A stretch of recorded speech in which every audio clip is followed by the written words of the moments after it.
C. Mengenal manusia purba. 1. Sangiran. Perjalanan kisah perkembangan manusia di dunia tidak dapat kita lepaskan dari keberadaan bentangan luas perbukitan tandus yang berada di perbatasan Kabupaten Sragen dan Kabupaten Karanganyar. Lahan itu dikenal dengan nama Situ Sangiran.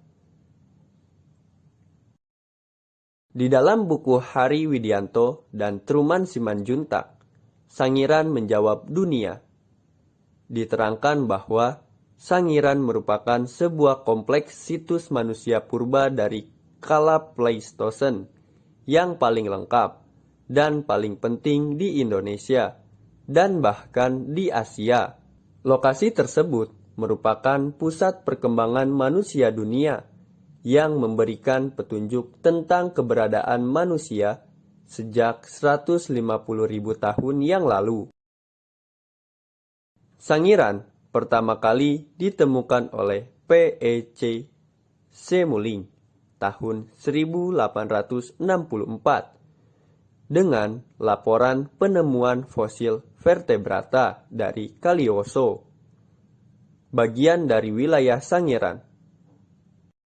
Pada 1934, Gustav Heinrich Ralph von Koningswald menemukan artefak litik di wilayah Ngebung yang terletak sekitar 2 km di barat laut Kubah Sangiran. Artefak litik itulah yang kemudian menjadi temuan penting bagi situs Sangiran. Semenjak penemuan von Koningswald, situs Sangiran menjadi sangat terkenal berkaitan dengan penemuan-penemuan fosil Homo erectus secara sporadis dan berkesinambungan. 2. Trinil Ngawi, Jawa Timur.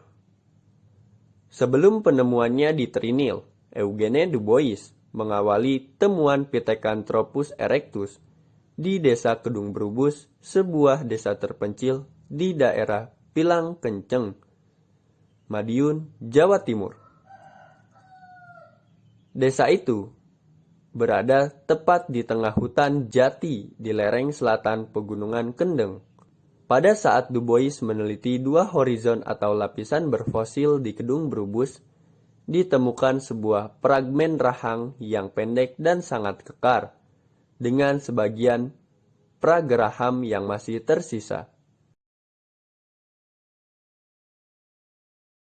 Prageraham itu menunjukkan ciri gigi manusia bukan gigi kera, sehingga diyakini bahwa fragmen rahang bawah tersebut milik rahang hominid. Pithecanthropus itu kemudian dikenal dengan Pithecanthropus A. Berdasarkan beberapa penelitian yang dilakukan oleh para ahli, dapatlah direkonstruksi beberapa jenis manusia purba yang pernah hidup di zaman praaksara. 1. Jenis Meganthropus. Jenis manusia purba ini terutama berdasarkan penelitian von Koningswald di Sangiran tahun 1936 dan 1941 yang menemukan fosil rahang manusia yang berukuran besar. Dari hasil rekonstruksi ini, kemudian para ahli menamakan jenis manusia ini dengan sebutan Meganthropus palaeozavanicus. Artinya, manusia raksasa dari Jawa. Jenis manusia purba ini memiliki ciri rahang yang kuat dan badannya tegap. Diperkirakan, makanan jenis manusia ini adalah tumbuh-tumbuhan. Masa hidupnya diperkirakan pada zaman Pleistosen awal. 2. Jenis Pithecanthropus. Jenis manusia ini didasarkan pada penelitian Eugene Du Bois tahun 1890 di dekat Trinil, sebuah desa di pinggiran Bengawan Solo di wilayah Ngawi. Setelah direkonstruksi, terbentuk kerangka manusia, tetapi masih terlihat tanda-tanda kera. Oleh karena itu, jenis ini dinamakan Pithecanthropus erectus. Artinya, manusia kera yang berjalan tegak. 3. Jenis Homo. Fosil jenis Homo ini pertama diteliti oleh von Reischoten di Wajak. Penelitian dilanjutkan oleh Eugene Dubois bersama kawan-kawan dan menyimpulkan sebagai jenis Homo. Ciri-ciri jenis manusia Homo ini, muka lebar, hidung dan mulutnya menonjol. Dahi juga masih menonjol, sekalipun tidak semenonjol jenis Pithecanthropus. Bentuk fisiknya tidak jauh berbeda dengan manusia sekarang. Hidup dan perkembangan jenis manusia ini sekitar 40.000 sampai 25.000 tahun yang lalu. Beberapa spesimen atau penggolongan manusia Homo sapiens dapat dikelompokkan sebagai berikut. 1. Manusia wajak. 2. Manusia liang buah. D. Asal-usul dan persebaran nenek moyang bangsa Indonesia. 1. Proto-Melayu. 2. Deutero-Melayu. 3. Melanesoid. 4. Negrito dan Wedidid. E. Corak kehidupan masyarakat masa pra-aksara. 1. Pola hunian.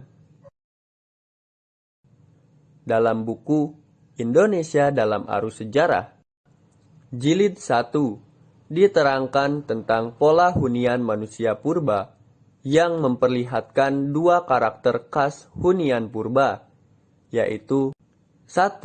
Kedekatan dengan sumber air.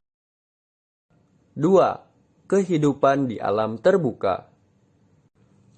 Pola hunian itu dapat dilihat dari letak geografis situs-situs serta kondisi lingkungannya. 2. Dari berburu meramu sampai bercocok tanam. Diperkirakan, manusia zaman pra-aksara mula-mula hidup dengan cara berburu dan meramu. Hidup mereka umumnya masih tergantung pada alam. Untuk mempertahankan hidupnya, mereka menerapkan pola hidup nomaden atau berpindah-pindah, tergantung dari bahan makanan yang tersedia. Alat-alat yang digunakan terbuat dari batu yang masih sederhana. Masa manusia purba berburu dan meramu itu sering disebut dengan masa food gathering. Mereka hanya mengumpulkan dan menyeleksi makanan karena belum dapat mengusahakan jenis tanaman untuk dijadikan bahan makanan. Peralihan zaman Mesolitikum ke Neolitikum menandakan adanya revolusi kebudayaan dari food gathering menuju food producing, dengan Homo sapiens sebagai pendukungnya. Mereka tidak hanya mengumpulkan makanan, tetapi mencoba memproduksi makanan dengan